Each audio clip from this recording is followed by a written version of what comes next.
My name is W. Clement Stone. As General Manager of the Napoleon Hill Associates, it is my privilege to introduce you to Napoleon Hill. How do you do?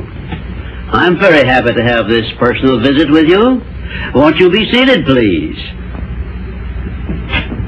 And now, may I request that you forget all your problems and just relax while I bring you the master key with which you may unlock the door to any opportunity that your mind can conceive. The master key consists of 17 principles, the first of which is definiteness of purpose. Right here at the beginning of our visit, I'm going to make you a promise.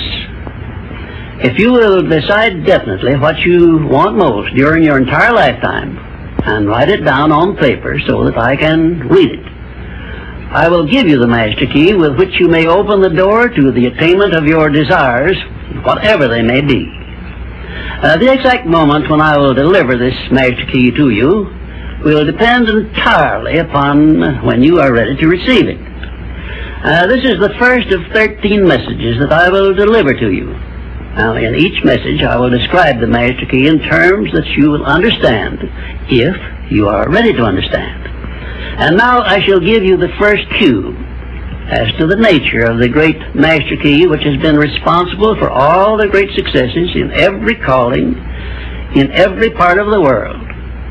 Please listen carefully to what I have to say, because you may discover the secret of the master key in this first visit. You may get your first cue as to the nature of the great master key when I tell you that psychologists have discovered a natural law which is the very foundation of all personal successes. And I can describe it to you in one short sentence so you can understand it. Whatever the mind can conceive and believe, the mind can achieve. Isn't that a profound statement? You will notice that it says nothing about the need for education, but simply that whatever your mind can conceive and believe, your mind can achieve. Now, if you want evidence that the mind can achieve whatever the mind can conceive without the benefit of formal education, you only have to remember that Thomas A. Edison conceived the idea of becoming an inventor and lived to become the world's greatest scientist in the field of invention, with only 3 months of common school education. When I first heard Andrew Carnegie describe this natural law, which makes it possible for you and I and everyone else to write his own price tag in life and attain it, I became so enthused over it that I began to search for the power back of it, and my curiosity led me finally to the discovery of the master key, which I shall reveal to you if you are ready to receive it. My search led me to the study of the spiritual forces with which all of us are blessed. And it was in this field that I came upon a clue which has enabled me to help millions of people to find their earthly destinies. I want to describe my discovery in the simplest terms possible, because it will reveal to you why it is true that whatever the mind can conceive and believe, the mind can achieve, regardless of how many times you may have failed in the past or how lofty your aims and hopes may be. I caught my first fleeting glimpse of the profound law which provides the means by which we may choose our own purpose in life and attain it, while I was being coached by Andrew Carnegie during the organization of the Science of Success philosophy. I had just finished telling Mr. Carnegie that I feared he had chosen the wrong person to give the world the first practical philosophy of personal success because of my youth, my lack of education, and my lack of finances. Well, at this point, Mr. Carnegie delivered a lecture that I shall never forget, because it changed my entire life and paved the way for my helping to change the lives of millions of people, some of them not yet born. Let me call your attention to a great power which is under your control, said Mr. Carnegie, a power which is greater than poverty, greater than the lack of education, greater than all of your fears and superstitions combined. It is the power to take possession of your own mind and direct it to whatever ends you may desire. This profound power, Mr. Carnegie continued, is the gift of the Creator, and it must have been considered the greatest of all of his gifts to man, because it is the only thing over which man has the complete and unchallengeable right of control and direction.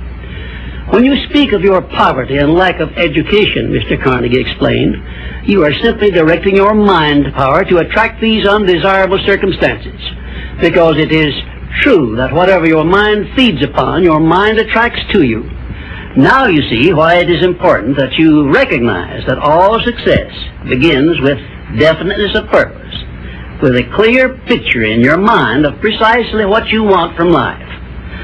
Then Mr. Carnegie continued his speech with a description of a great universal truth which made such an impact upon my mind that I began then and there to give myself a new outlook on life, and set up for myself a goal so far above my previous achievements that it shocked my friends and relatives when they heard about it.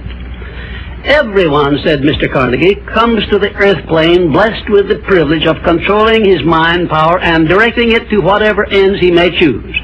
But, he continued, everyone brings over with him at birth the equivalent of 2 sealed envelopes, one of which is clearly labeled, the riches you may enjoy if you take possession of your own mind and direct it to ends of your own choice. And the other is labeled, the penalties you must pay if you neglect to take possession of your mind and direct it. And now let me reveal to you, said Mr. Carnegie, the contents of those 2 sealed envelopes. In the one labeled riches is this list of blessings. 1, sound health. 2, peace of mind. 3, a labor of love of your own choice. 4, freedom from fear and worry. 5, a positive mental attitude. 6, material riches of your own choice and quantity. In the sealed envelope labeled penalties, Mr. Carnegie continued, is this list of the prices one must pay for neglecting to take possession of his own mind. 1, ill health. 2, fear and worry. 3, indecision and doubt. 4, frustration and discouragement throughout life. 5, poverty and want. 6, and a whole flock of evils consisting of envy, greed, jealousy, anger, hatred, and superstition. Now, my mission in life is to help you and everyone who needs my help to open up and use the contents of the sealed envelope labeled riches.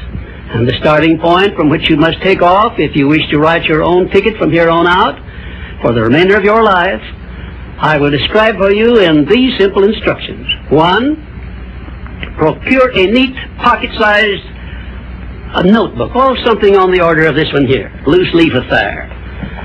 And on page 1, write down a clear description of your major desire in life, the one circumstance or position or thing which you will be willing to accept as your idea of success. And remember before you begin writing that your only limitations are those which you set up in your own mind or permit others to set up for you. And 2, on page 2 of your notebook, write down a clear statement of precisely what you intend to give in return for that which you desire from life.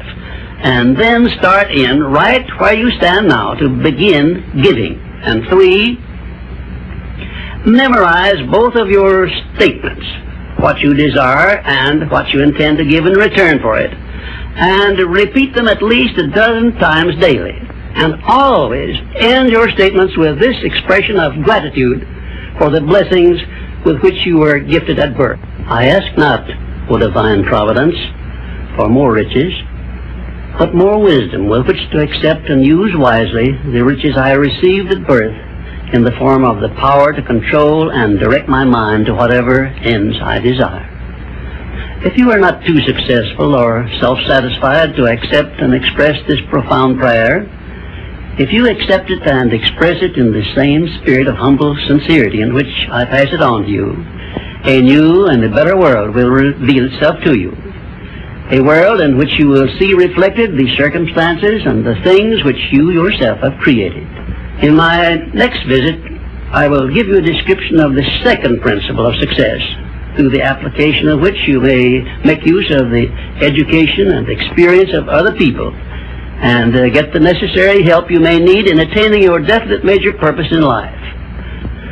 And now let me close this, our first visit, with my favorite expression of gratitude. O divine providence, I ask not for more riches, but more wisdom with which to make wiser use of the riches you gave me at birth, consisting in the power to control and direct my own mind to whatever ends I desire.